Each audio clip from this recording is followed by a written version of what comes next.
Bologne avec une spécialisation vers le droit, et Paris avec une spécialisation vers les arts libéraux et la théologie.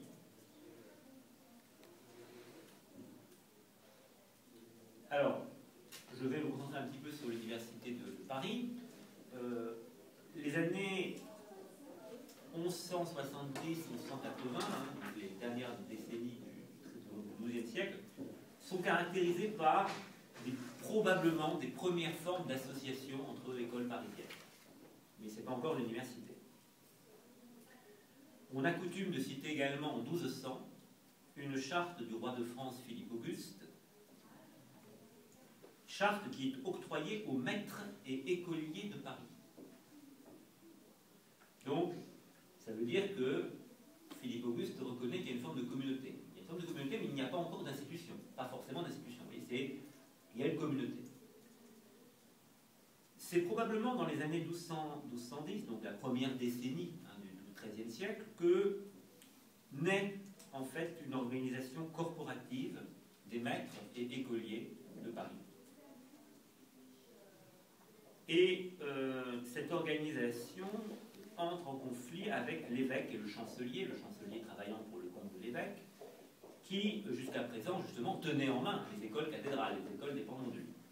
L'évêque voulait préserver sa juridiction sur les étudiants, le droit de juger les étudiants, finalement était considéré bon an mal an comme des clercs, et le chancelier voulait défendre son droit à concéder à sa guise la fameuse licentia locendi, c'est-à-dire la licence d'enseigner, le droit d'enseigner, ce que vous êtes vous en train de passer, que vous avez déjà passé, par contre la licence, la licentia locendi. Il faut savoir que les grades universitaires, au Moyen-Âge, il y a le baccalauréat, qui se situait quelques années, et puis après on passait à la licence, puis après on passait la maîtrise, donc le doctorat, c'était les termes équivalents. Et l'université française avait gardé ces titres avant que d'infâmes réformes créent le master, avec ce terme qui est aussi laid que la désorganisation générale qui a été causée par les réformes récentes dans ce domaine. Petite parenthèse. Donc avant, vous aviez la licence. La licence d'enseigner, c'est qu'en effectivement, quand on passait la licence, on pouvait enseigner. La maîtrise donnée, ça va apparaître un petit peu après, c'est la possibilité d'enseigner, en fait, c'est un complément pour enseigner l'université. Alors, un conflit donc, entre cette communauté de maîtres et étudiants et l'évêque pour un conflit de juridiction. Les premiers statuts sont octroyés en 1215 par le légat pontifical Robert de Courson, que vous voyez orthographié de façon diverse, on peut orthographier comme ça, Robert de Courson. Et en 1215, Robert de Courson entérine en fait, par des statuts, l'évolution de l'université, l'évolution institutionnelle de l'université. Vous voyez, c'est un statut, mais qui ne fait au fond que constater un état de développement institutionnel, déjà. De 1215 à 1231, l'évêque et le chancelier vont tenter un dernier assaut contre la corporation, qui est déjà bien organisée. Et il y a un épisode célèbre, puisqu'en 1229, des sergents royaux se battent avec plusieurs étudiants qui trouvent la mort. Les maîtres demandent justice au roi et à l'évêque, et comme ils n'obtiennent justice ni du roi ni de l'évêque, ils se dispersent dans les villes du nord de la France, et ils vont jusqu'en Angleterre et à Toulouse. Un retrait, ils se retirent de Paris. Ils ne reviennent qu'en 1231, à la suite de l'intervention du pape Grégoire IX. Et c'est la célèbre, on a appelé longtemps la grande charte de l'Université de Paris, à savoir, en 1231, l'octroi par le pape Grégoire IX de la bulle Parens Scientiarum.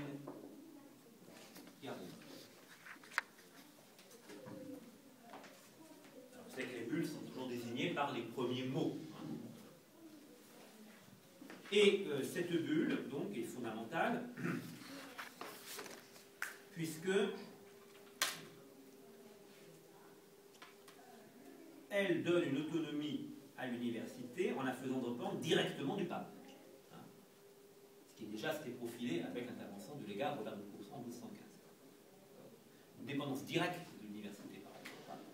ce qui donne l'autonomie, c'est-à-dire que l'université est maître et maîtresse de son recrutement, c'est elle qui a son recrutement, elle a le droit de se donner des statuts,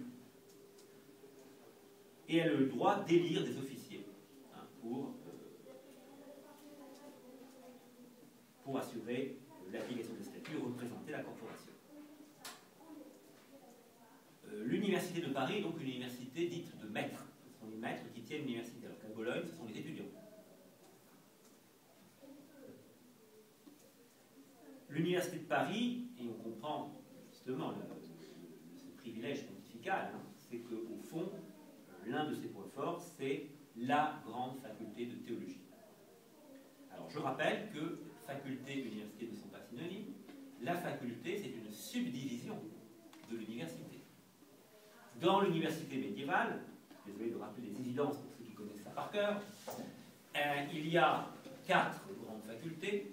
Une faculté dite propédeutique, c'est-à-dire celle par laquelle tous les étudiants doivent passer, qui est la faculté des arts. Alors les arts, c'est pas la peinture et le dessin, hein. Les arts, c'est les arts libéraux, hein, les arts de l'homme libre, c'est-à-dire, pour aller vite, les études littéraires et scientifiques. Nous dirons aujourd'hui. Donc, les fameux arts libéraux que j'ai dit la semaine dernière, le trivium et le quadrivium en théorie. On va voir à quoi correspond en réalité cette faculté des arts. Ça, c'est la faculté par laquelle tous les étudiants doivent passer. Après cela, les étudiants ont le choix entre soit s'arrêter là, éventuellement, soit recommencer un cursus dans l'une des 3 facultés supérieures. Ces 3 facultés supérieures sont le droit, la médecine et la théologie. Le droit, c'est le droit civil et le droit canonique.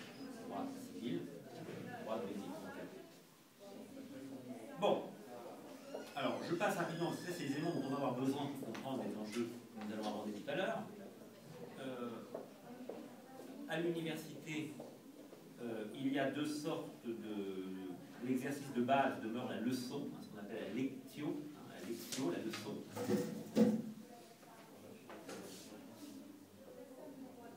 Et c'est simplement prendre un texte qui sert d'autorité, qui fait autorité, et faire un commentaire au fil du texte. Ce genre de commentaire linéaire. Mais assez vite, à partir de ce premier exercice, qui est la base de l'enseignement,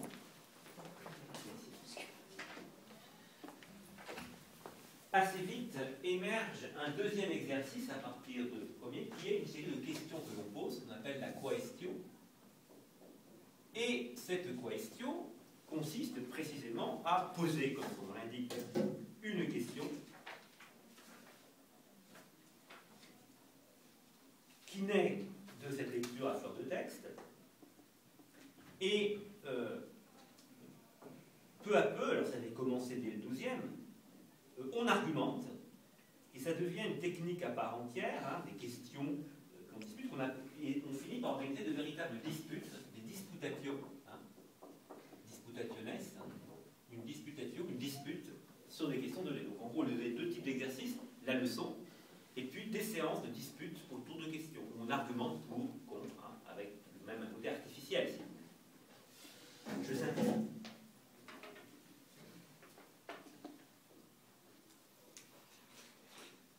Alors, dès lors, si vous voulez, c'est dans ce jeu hein, de l'argumentation, hein, pour, contre, que se déploie le mieux ce qu'on appelle la scolastique.